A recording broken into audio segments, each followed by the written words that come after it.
교회라는 의미는 가르치다라는 교자와 모인다라는 회자가 모여서 만들어진 단어입니다. 그래서 무언가를 가르침을 받고 가르침을 나누는 모임이라고 말을 할 수가 있겠죠. 하지만 교회의 모습이 처음으로 등장한 곳은 우리나라 이 동아시아 근처가 아니라 저 먼 서아시아의 끝자락에 있는 예루살렘이라는 곳입니다. 그래서 그곳 언어로 한번 살펴보아야겠죠. 많이 들어보셨을 겁니다. 에클레시아라는 단어가 바로 교회를 뜻합니다.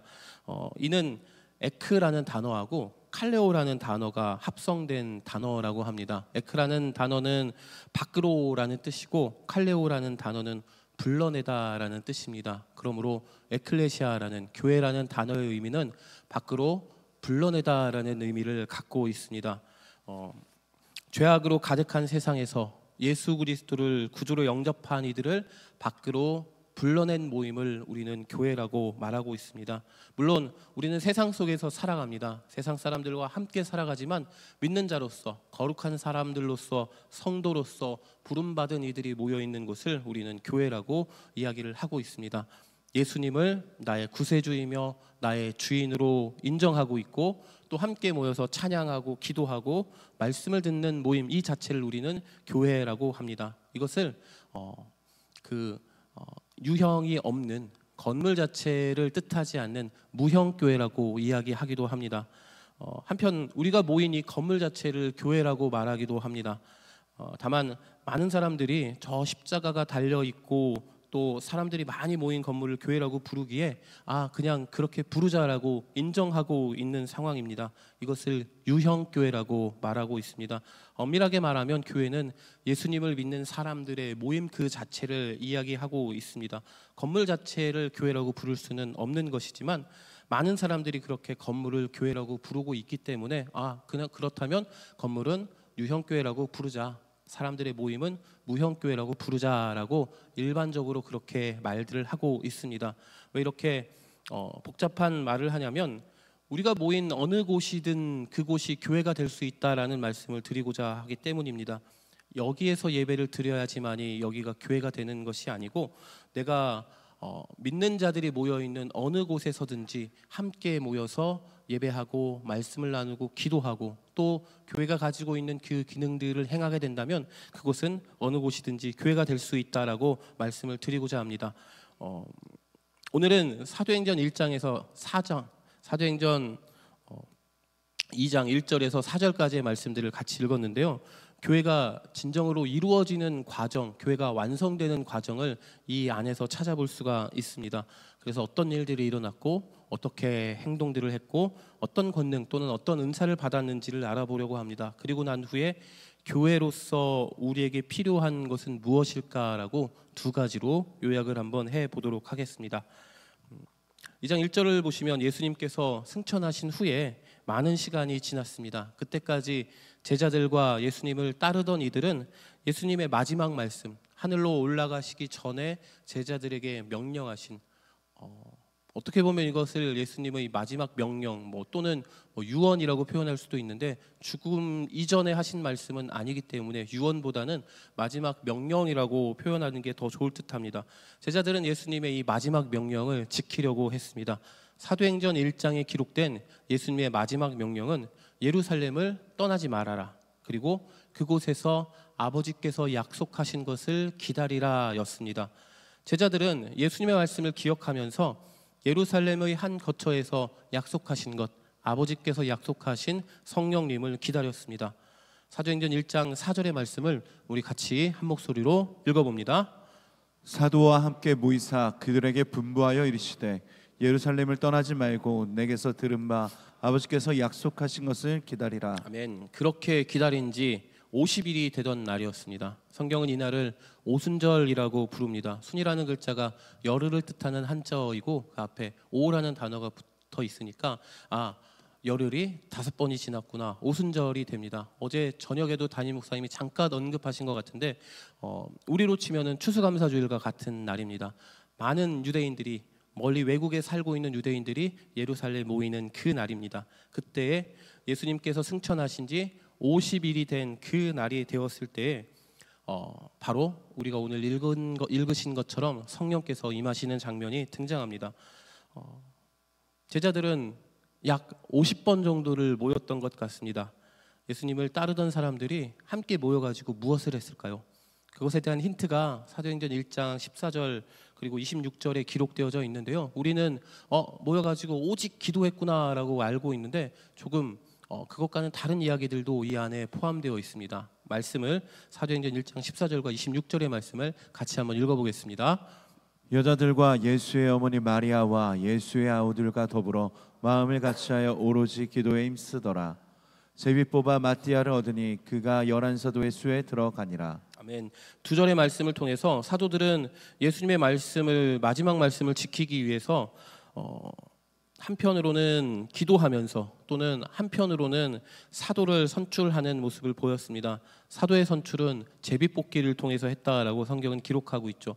이것은 자신들에게 주어진 역할들을 했다라고 말할 수 있을 것입니다. 즉 사도들은 예수님의 명령을 지키기 위해서 성령을 기다리면서 기도하는 한편 자신에게 주어진 일들을 행하고 있었습니다. 하지만 그것만으로 끝나지는 않았겠죠. 함께 모여서 우리가 하는 행동들도 그들도 하지 않았을까요? 만나면 우리는 무엇을 하십니까? 인사도 하고요. 그리고 이야기도 하고 또 예배도 드리고 찬양도 부르고 기도도 하죠. 또 밥도 먹고 서로 교제도 하고 우리 고등학생들을 보면 함께 모이면 라면도 먹고 과자도 먹고 음료수도 먹고 피자도 먹고 치킨도 먹고 계속 이 친구들은 먹는 데에 집중하는 모습들을 보입니다.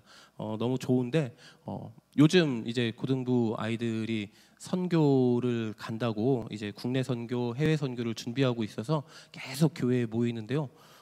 어디서 그렇게 돈이 났는지는 모르겠지만 계속 무언가를 시켜서 먹습니다. 그리고 고등부에는 항상 제가 가보니까 라면이 어딘가에 이제 박스채로 쌓여져 있더라고요.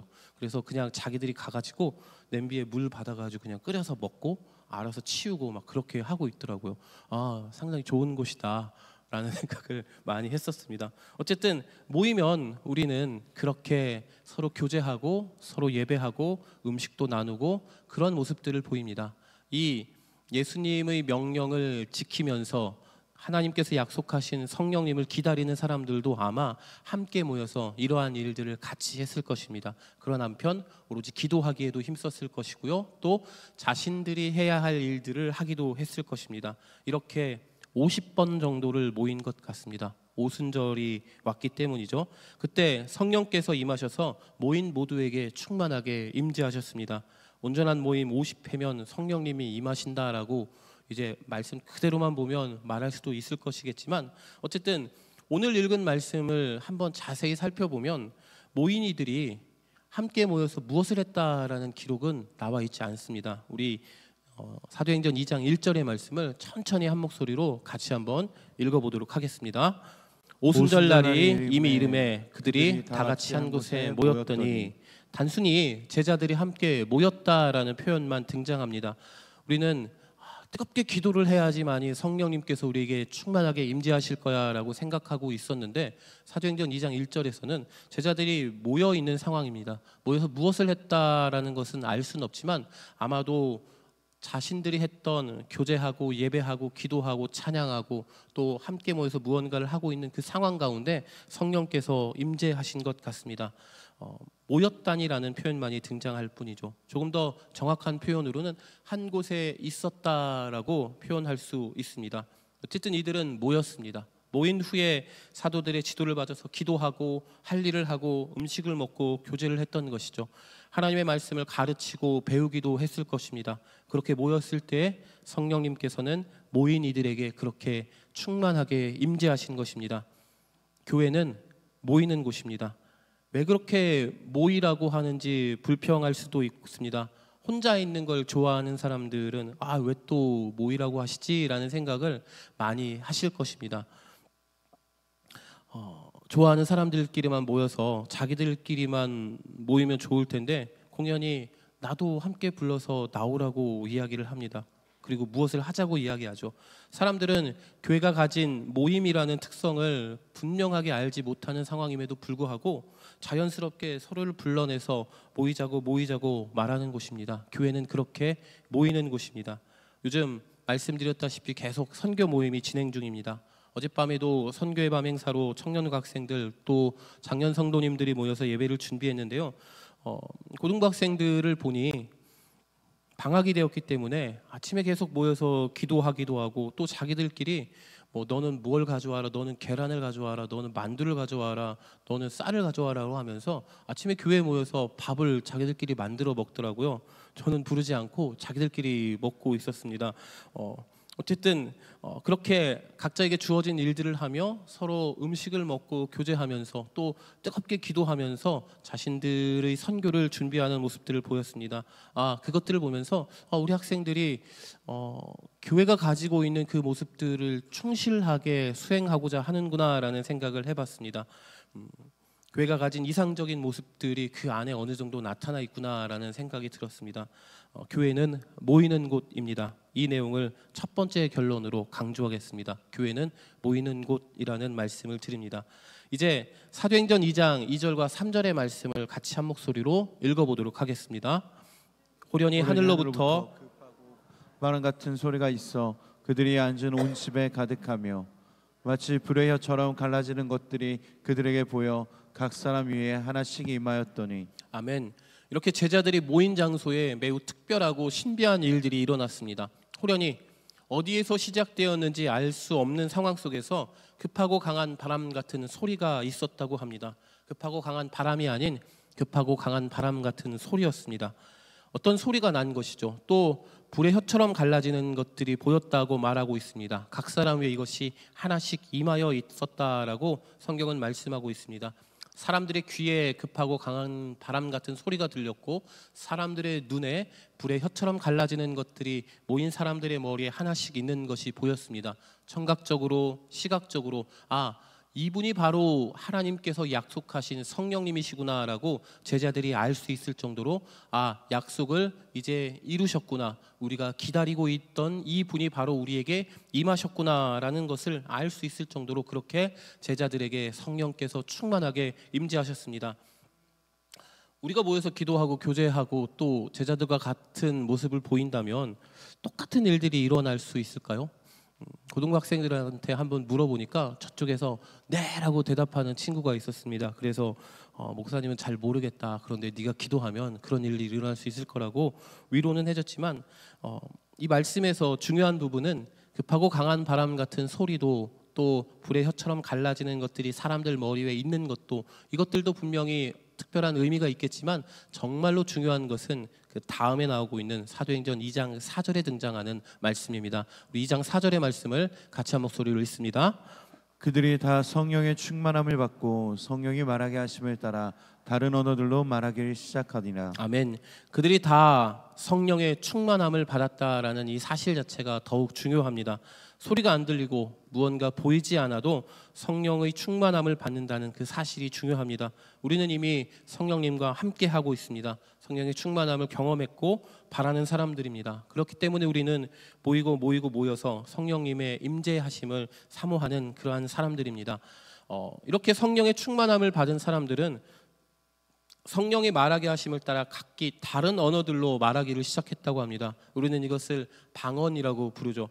성령님께서 우리에게 주시는 은사 중에 하나입니다. 당시 오순절을 맞이하여서 많은 외국계 이스라엘 백성들, 성경에는 이들을 헬라파 유대인들이라고 표현하기도 하는데 외국에서 태어나고 자란 이스라엘 사람들입니다. 그들이 예루살렘에 모여 있는 그런 상황입니다. 우리로 따지면은 미국에서 태어난 한국인, 일본에서 태어난 한국인 정도 되겠죠. 그 나라의 말은 잘하지만 우리나라 말은 조금밖에 못하고 있는 그런 사람들입니다. 저는 한국말 잘하지 못해요. 이런 느낌으로 이제 이야기하는 외국인 사람들, 외국에서 태어난 우리나라 사람들이겠죠. 특별히 예전에는 이런 방언을 나도 받고 싶다라는 생각 많이 했습니다. 성도님들도 아마 그런 생각 많이 하셨을 것입니다. 공부하지 않아도 외국어를 할 수 있는 것이 무척 마음에 들었습니다. 특별히 영어 방언이나 중국어 방언, 좀 멀지만 독일이나 스페인 방언 같은 거 성령님께서 나에게 주시면 잘 쓸 수 있을 텐데라는 생각을 해봤습니다. 그래서 고등부 학생들에게 아이들에게 가장 급한 것은 이제 영어겠죠. 그래서 그들에게 영어 방언을 받을 수 있는 방법을 소개해 주었습니다. 어떤 방법이냐면 이렇게만 하면 성도님들도 하실 수 있을 것입니다. 첫 번째는 하나님께 열심히 기도하는 것이죠. 하나님, 저 영어로 하나님의 말씀을 선포하고 또 복음을 전하고 영어로 기도할 수 있는 은혜를 저에게 허락해 주십시오라고 뜨겁게 기도한 후에, 두 번째는 영어를 열심히 공부하는 겁니다. 그렇게 하면 분명히 영어로 복음을 전하고 영어로 기도하고 영어로 자유롭게 의사소통을 하실 수 있을 것입니다. 학생들에게 이런 이야기를 하니까 그게 뭐냐고 상당히 저에게 뭐라고 이야기했지만 기도하는 것보다 조금 더 빠른 일이 되지 않을까라는 생각도 한편으로는 들었습니다. 이렇게 다른 외국어로서 나는 방언을 받고 싶다라고 하는 사람들의 마음속에는 조금 잘못된 부분들이 들어 있습니다. 공부를 하지 않고 이것을 받고 싶다라는 생각이 들어 있는 것이죠.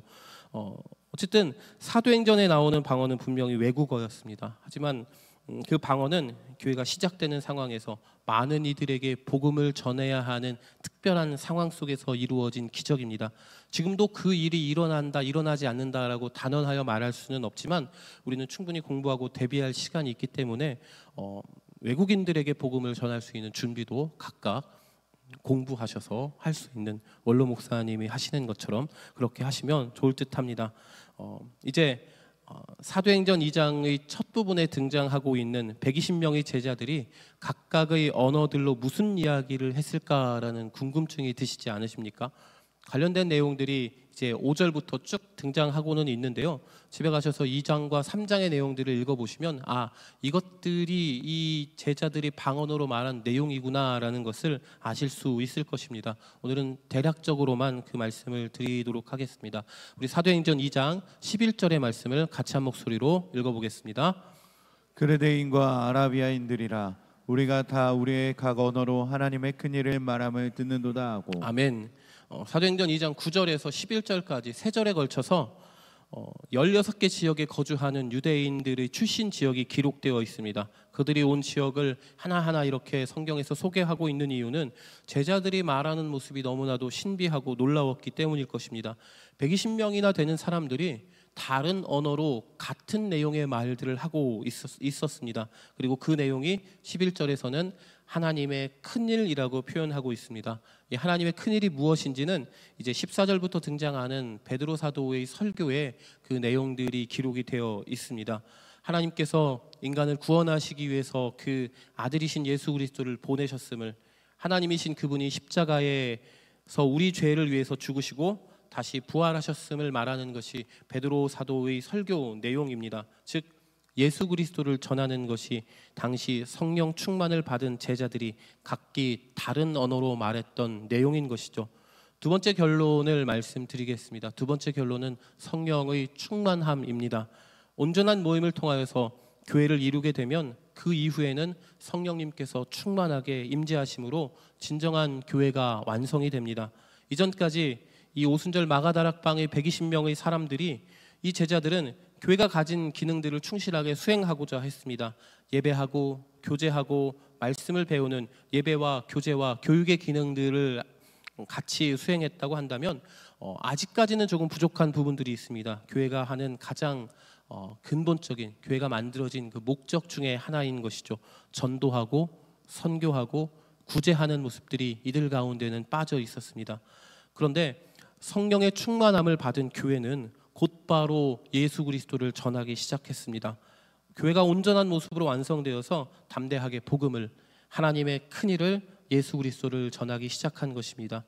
이로 인해서 수많은 사람들이 교회로 몰려들게 되었고 구제하고 봉사하고 선교하는 일들이 더욱 깊어졌습니다. 사도행전 6장에 등장하는 7명의 집사들이 바로 이 구제와 봉사를 위해서 세워진 사람들이었던 것이죠.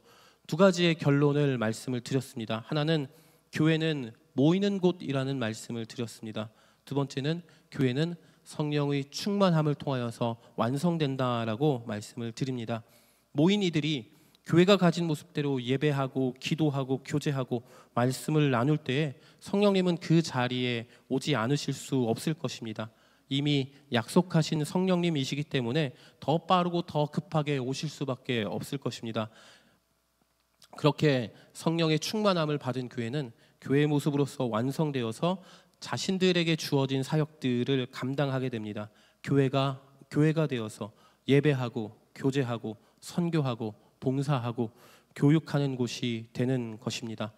사도행전 2장 1절에서 4절의 말씀을 통해서 강조하고 싶은 것 두 가지였습니다. 교회는 첫 번째 모이는 곳이라는 것입니다. 믿는 이들이 모이는 곳이죠. 그렇기 때문에 우리는 계속하여서 모여야 합니다. 그런데 모이는 것이 부담스럽고 힘들 때가 있겠죠. 그럼에도 불구하고 모여야 하는 곳이 바로 교회입니다. 모여서 먹고, 모여서 놀고, 모여서 기도하고, 모여서 예배하고 그런 교회가 되어야 할 줄로 믿습니다. 두 번째는 모인 이후에 벌어지는 일들입니다. 바로 성령의 충만함입니다. 함께 모여서 교제하고 예배하고 기도하고 그 모습을 계속해서 유지한다면 성령님은 반드시 우리 안에 찾아와서 충만하게 임재해 주실 것입니다. 그중 기도하는 것이 가장 중요하다라고 말씀드릴 수 있습니다. 그러나 나머지 부분들도 중요합니다. 예배하고 기도하고 교제하고 또 함께 시간을 보낼 때에 성령께서는 그 모임 가운데 임재하지 않으실 수 없을 것입니다. 모여서 하나의 교회를 이룬다면, 교회가 가진 기능들을 수행한다면 그곳이 바로 성령님이 임하시는 장소가 될 것입니다.